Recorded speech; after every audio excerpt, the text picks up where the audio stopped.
Big story time.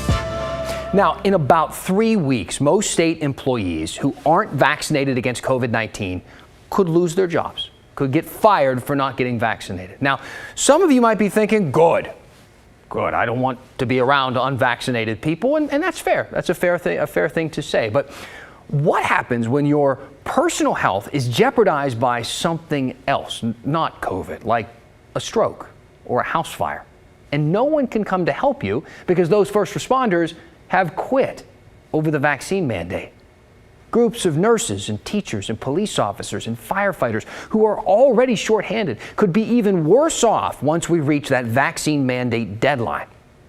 Leaders in rural Oregon, for instance, they say they already know what's going to happen, and it's not going to be good. And Eastern Oregon Malheur County commissioners have declared a state of emergency anticipating what's going to happen. They say when that vaccine deadline comes next month, they're going to lose a huge chunk of their first responders. The Malheur Enterprise has been reporting on it. Check out some of the reporting here.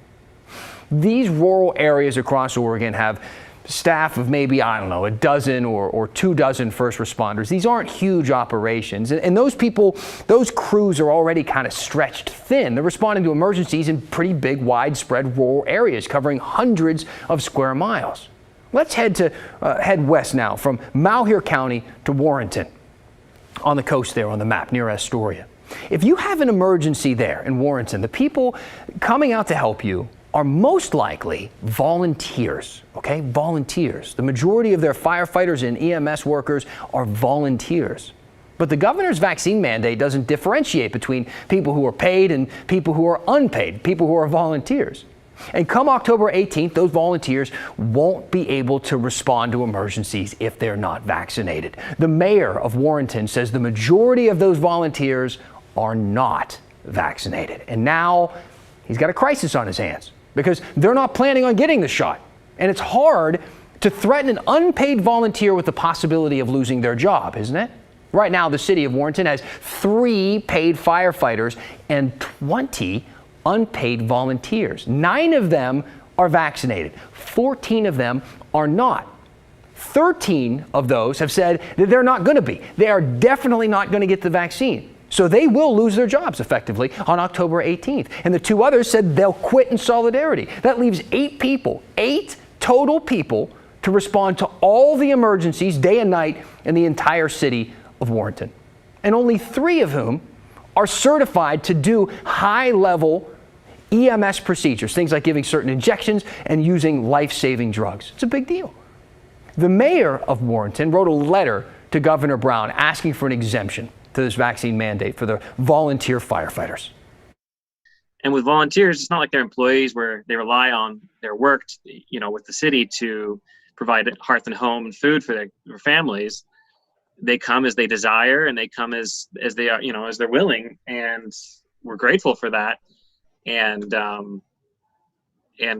if they are no longer willing because they're being terminated because the state's mandating that they no longer be able to, well, if they're still willing, but the state's saying you can't, it just puts us in a real pickle. One of our producers, Ashley, there on the other side of the screen doing the interview, and the mayor told her if they lose most of their volunteers, the health of the people of Warrenton is going to be at higher risk from that than from catching COVID. They're thinking that because they're not vaccinated, the whole community is going to catch fire and get sick. I would argue more people are going to be harmed from not having them respond to calls, and more buildings are going to burn down to the ground from the total force reductions because we don't have them. When you're in a small town and a small community, you don't have the means to pay for and have those services that bigger cities have. Those are things that people take for granted and are privileged to have. That's the scary part. If everything goes as is projected, people will, especially if these people are in their day jobs, there's going to be significantly drawn out call times. We may not be even able to respond to some calls, depending on what time of day it is. You're also talking about potential for burnout. It will happen very quickly, both from employee and volunteers. And I shudder to think it's not like we're the only ones getting this, having this problem. So mutual aid will be an issue as well from other departments to fill in the gaps. That's the scariest part to me. I'm in a situation where it's like, I'm not, the city of Warrenton is going to follow the law. I want to make that clear. We're not looking to buck no mandates or anything like that. We're just asking the governor for a solution to this issue, because what's coming down the pike is a lot scarier than the solution that's trying to solve. Tough decisions. It's kind of like a game of chicken at this point, right?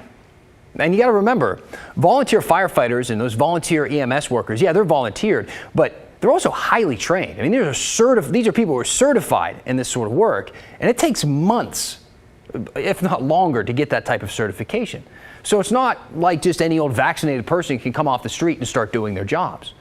The mayor says the volunteers use personal protective equipment. That's what they've been using, the PPE, and that's been keeping them from spreading COVID during this pandemic so far. So he wants the governor to grant him an exemption, right, to this mandate and let them continue down that path using the PPE just like they have for the last 19 months. If not, he says we'll have to declare a state of emergency there and ask the state to send in help. We don't know what's going to happen. We have seen some flexibility in the vaccine mandate so far. I mean, yesterday we found out thousands of unionized state employees will have 6 more weeks now to get the vaccine. So that's 6 more weeks past the original October 18th deadline for them. Warrenton's mayor hasn't gotten any answers from the governor's office yet, but he has heard from leaders in other small towns who are facing similar issues. So we'll let you know.